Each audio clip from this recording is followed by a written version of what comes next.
私は神戸の町で生まれましたね。そこで育ちました。私は少し大きくなった時にですね、何の宗教かはちょっと分からなかったんですけれども、なんか一生懸命熱心な宗教の方がおりました。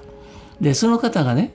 もう近所迷惑かけて、そしてちょっと頭がおかしかったんですね。だから私は宗教というものも大嫌いでした。だから宗教を信じる人は、そういう人たちばっかりだと考えておりました。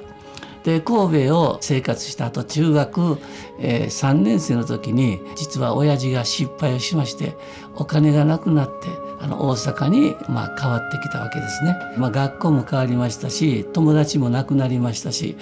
ちょっと寂しい思いをしました。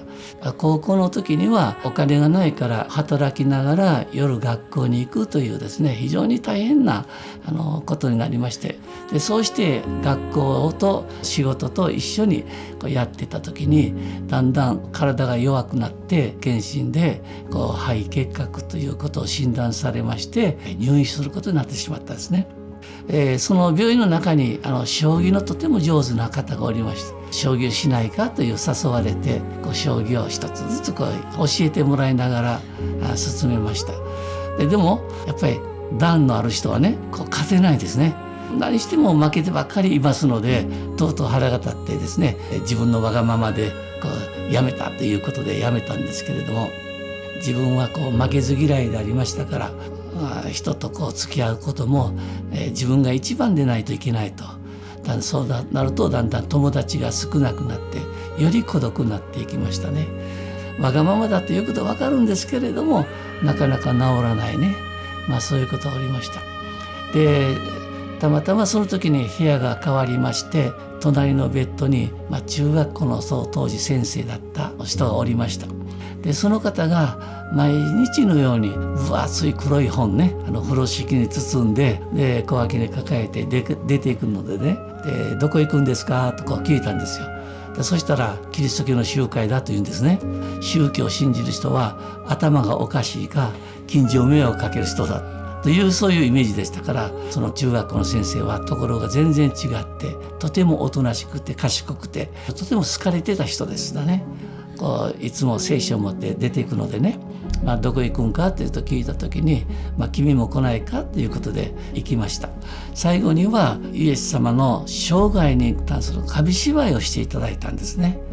誕生から十字架にかかって復活まで、そしてさらに再臨まで、もう長い紙芝居でした。でそれを見て初めてイエス様が生まれてから紀元前紀元後というね、この歴史始まって中心人物であるということが認識できたんですね。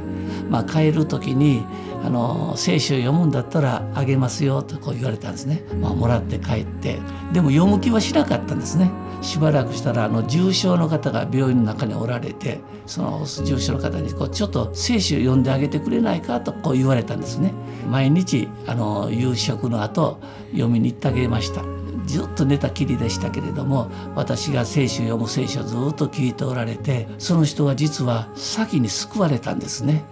私はその方によって自分も一生懸命読まなければいけないし、考えなければいけませんので、私もだんだんイエス様のことを信じるようになってきたんですね。で神様は私を孤独から、神様多くの方々との交わりの中に入れていただいてね、で今将棋で言えば歩というね、一番小さい一つずつしか進めないその将棋から、王様が私を捉えて自分のものにしていただいたように、私は神様のものに変えられてね、で神様が働くその陣地の方に私がそこへ加えられて、その働きの一つをね助けることができる、そういうような働きをさせていただきましたね。今までいろんなことありましたけど、このようにね、私に神様がグッドニュースとして私に与えてくださって、私本当にそこから感謝して喜んでおります。